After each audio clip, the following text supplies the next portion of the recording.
विधि के विधान को कोई ठीक ठीक समझ नहीं सकता। जिसके पास प्रचुर परिणाम में भोजन पदार्थ है उसमें पाचन शक्ति नहीं है, और जिसमें पाचन शक्ति है उसे भोजन नहीं मिलता। बड़ा विचित्र खेल है भगवान का। एक विद्वान है ऐसे अद्भुत, घर में खाने की व्यवस्था नहीं, और जिसमें न विद्या है, न बुद्धि है, न तेज है, न बल है, अपार धन वैभव। भगवान की लीला बड़ी विचित्र है। आवश्यकता से अधिक अर्थ भरा पड़ा है। जहां संतान है वहां धन नहीं है, और बड़े धनी हैं और एक को लड़का नहीं। बड़ा विचित्र भगवान का खेल है। कवि ब्रह्मा जी की सृष्टि रचना में बड़ी भारी भूल देख रहे हैं। देखिए स्वर्ण कितना सुंदर है, अगर उसमें सुगंध होती तो ब्रह्मा जी भूल गए। अगर स्वर्ण में सुगंध दे देते तो क्या कहना था। ईख के डंडे में जब इतनी मिठास है तब यदि उसमें फल लगता तो कितना बढ़िया होता। सोने में सुगंध नहीं दी, ईख में कोई फल नहीं दिया। ब्रह्मा जी बड़ी भूल कर गए।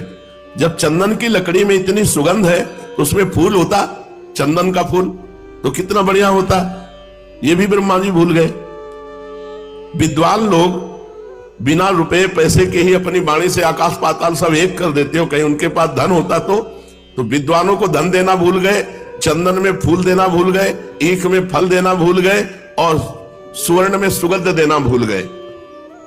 जितने भारी विद्वान होंगे उतने दरिद्री होंगे, धन की कमी। और जितना भारी तेजस्वी होगा महात्मा उतने कम आयु वाला होगा, जवानी में पधार जाएगा। जितने बड़े बड़े महात्मा हुए कम आयु वाले हुए। हमें लगता है ब्रह्मा जी ठीक से अगर सृष्टि बनाते तो बढ़िया रहता।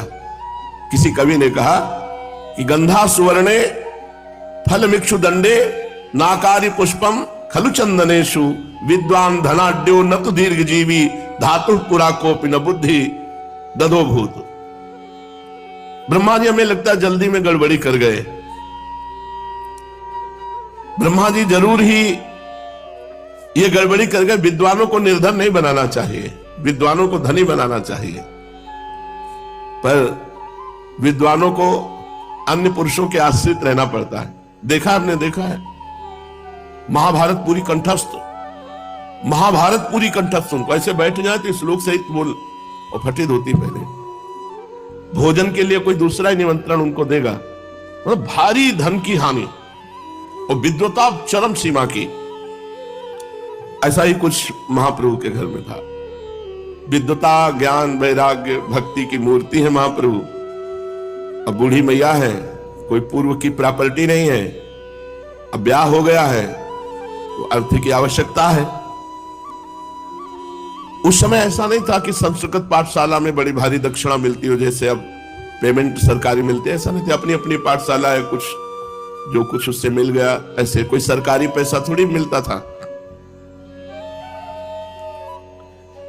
अब ये तो कहो कि बड़ी सौम्य और सहनशील लक्ष्मी देवी थी, जो कभी अपनी कोई मांग ही महाप्रभु से नहीं की।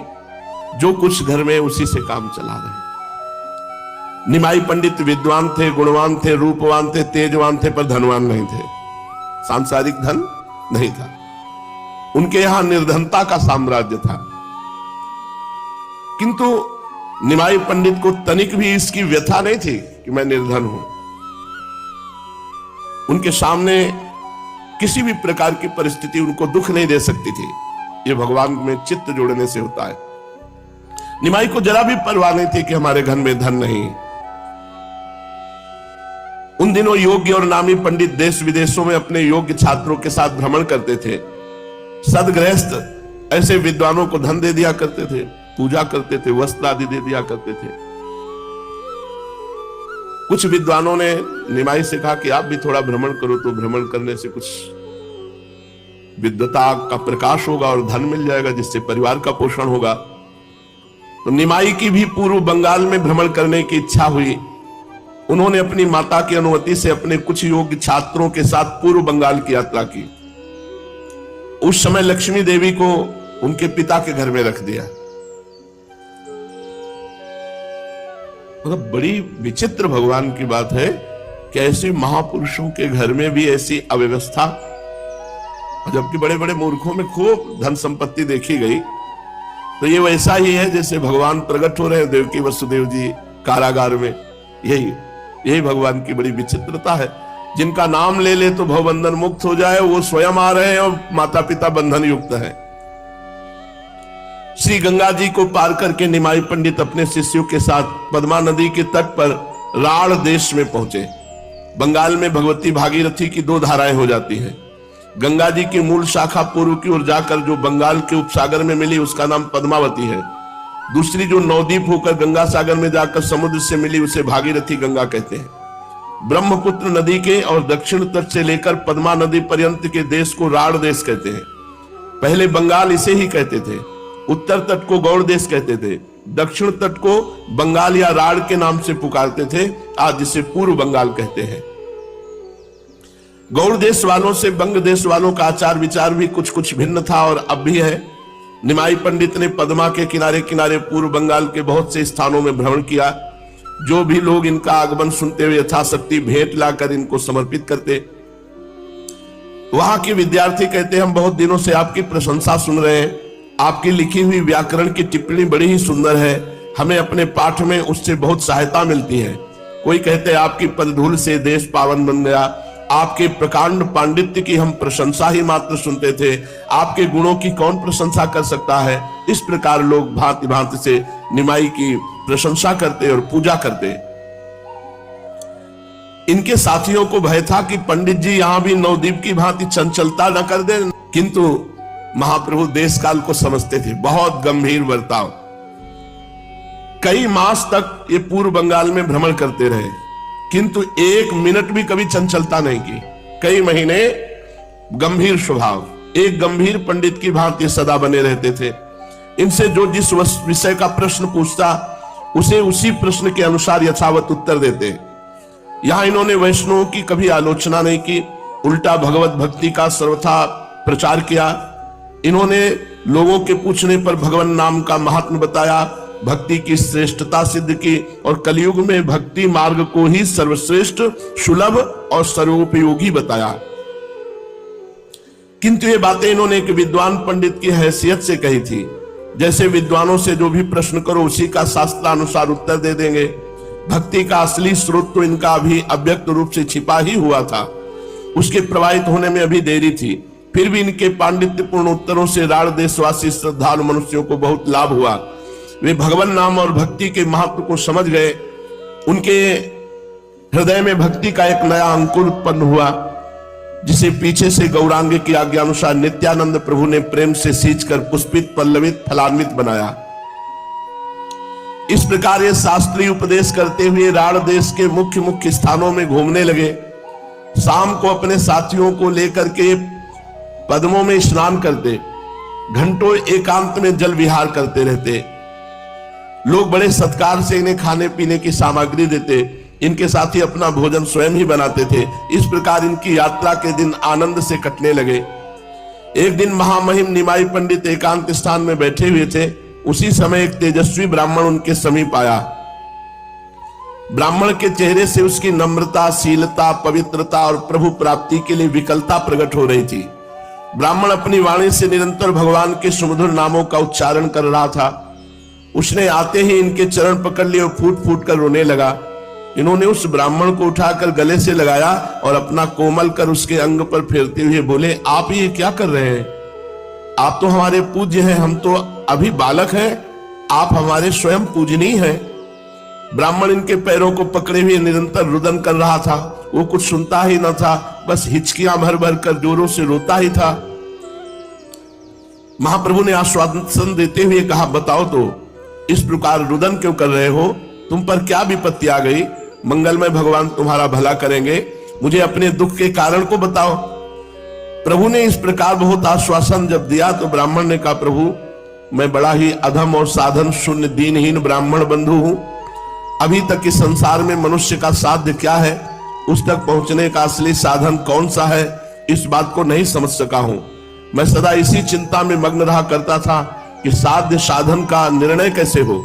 भगवान से नित्य प्रार्थना किया करता था कि भगवान मैं तुम्हारी स्तुति प्रार्थना कुछ नहीं जानता, आपको कैसे पुकारा जाता है ये बात भी नहीं जानता।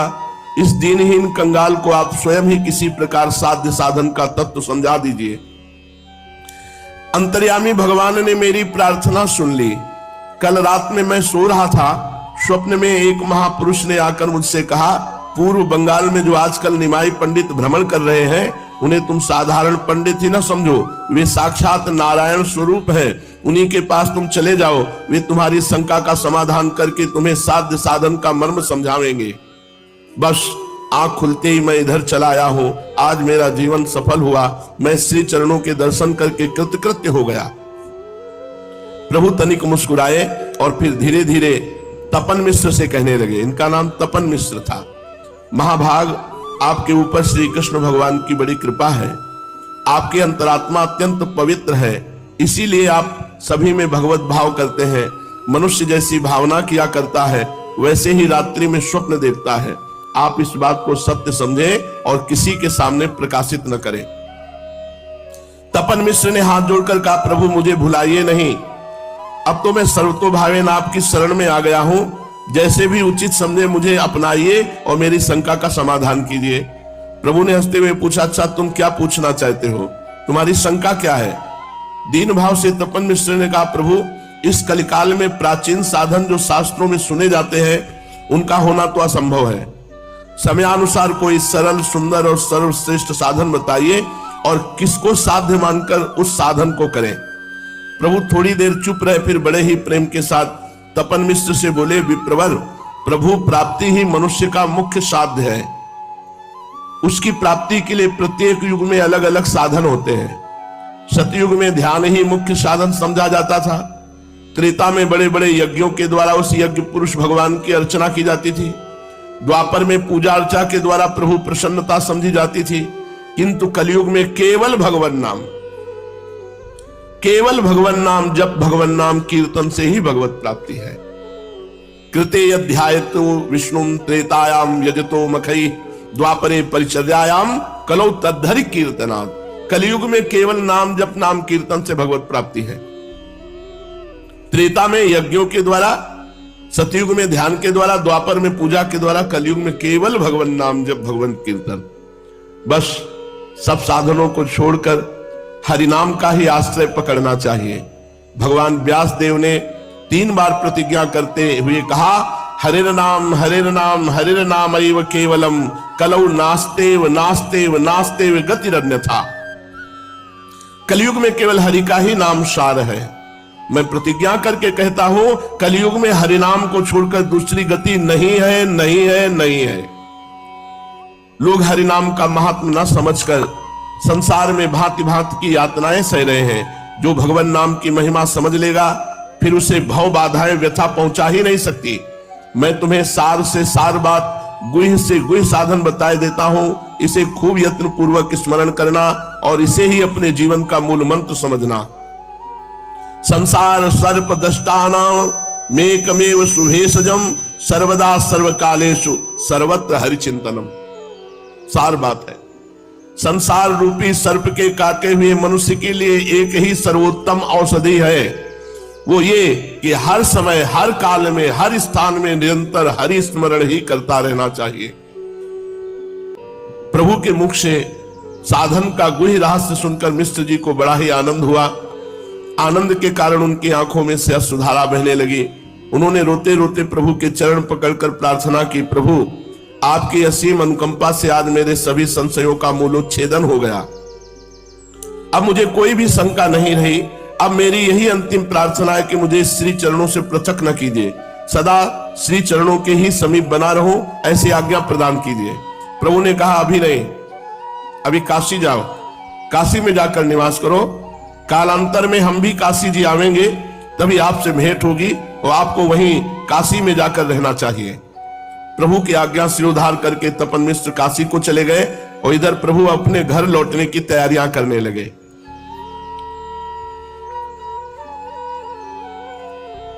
बड़े बड़े महापुरुषों के जीवन में बड़े बड़े दुख आए हैं।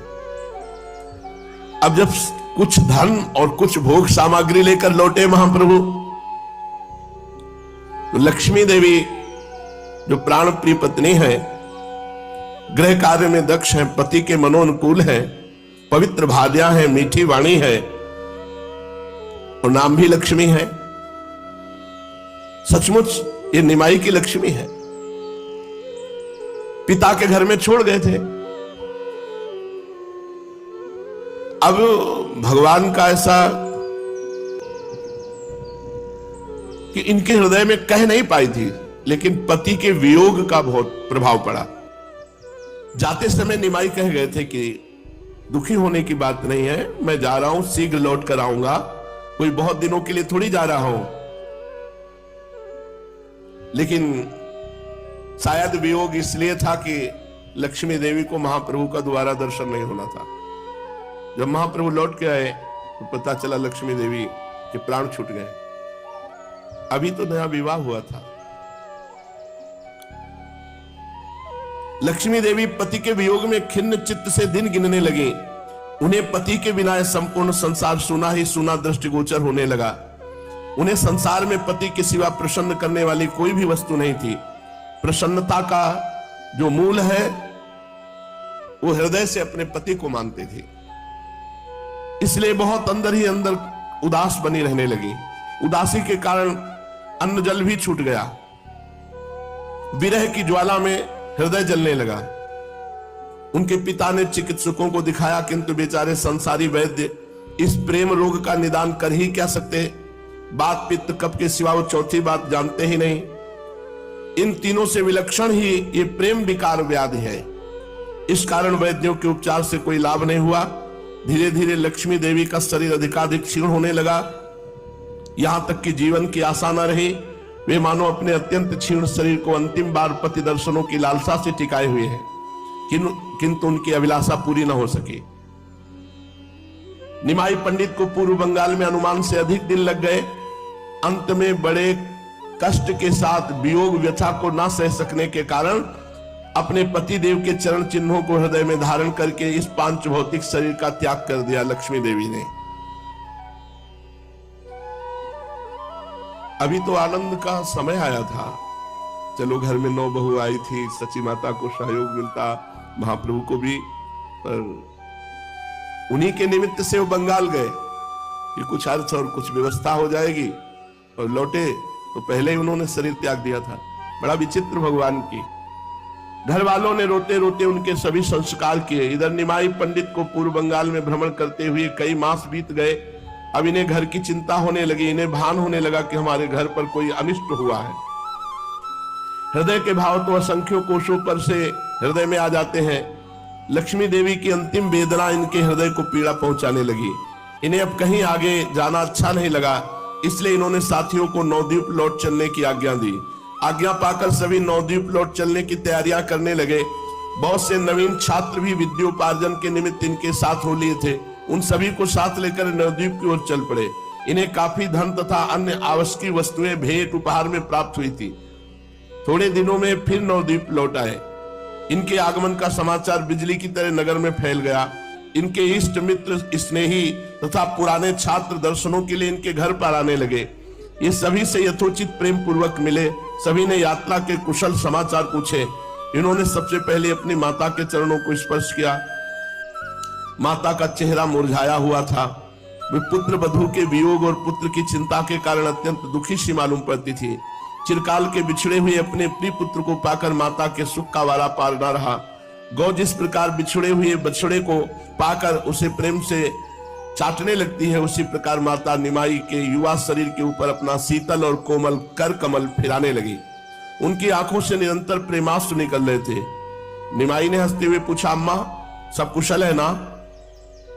मुझे अनुमान भी नहीं था कि इतने दिन लग जाएंगे। तुम्हें पीछे कोई कष्ट तो नहीं हुआ? पुत्र के ऐसा पूछने पर माता चुप हो रही। तब किसी दूसरी स्त्री ने बताया कि लक्ष्मी देवी का परलोक गमन हो गया है। सुनते ही महाप्रभु के चेहरे पर दुख, संताप और वियोग के भाव प्रकट होने लगे। माता और भी जोरों के साथ रुदन करने लगी। निमाई की भी आंखों में आंसू आ गए और उन्हें पूछते हुए धीरे धीरे से माता को समझाने लगे, मां, विधि के विधान को मेट ही कौन सकता है? जो भाग्य में बदा होगा वो तो अवश्य ही होकर रहेगा। इतने ही दिनों तक तुम्हारी पुत्र वधू का तुमसे संयोग बंधा था, इस बात को कौन जानता था।